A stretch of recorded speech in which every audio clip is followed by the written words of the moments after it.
Hey, welcome to the mail merge tutorial.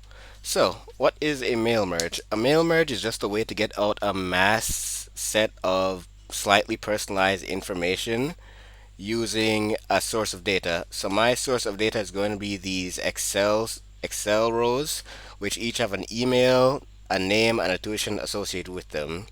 All these are randomly generated, by the way. From here, I'm going to go into Word. From the Home tab, I'm going to click on Mailings, Start Mail Merge, and in my case, I want to do emails, so I'm going to click on Email Messages, and then from there, I'm going to choose Select Recipients. This is who is going to be a part of and who is going to receive these,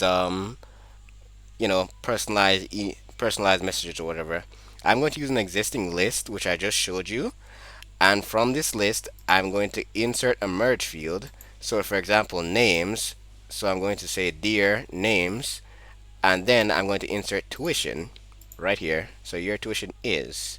Here I can preview the results and see that it ends up saying dear name that was from the list, and then a tuition in the same row from that same list.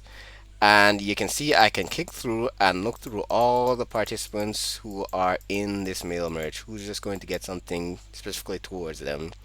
From there, after I'm sure I have everyone I want, I'm going to click finish and merge, and then either I can print these documents or I can send out emails to all these recipients because I do have their emails.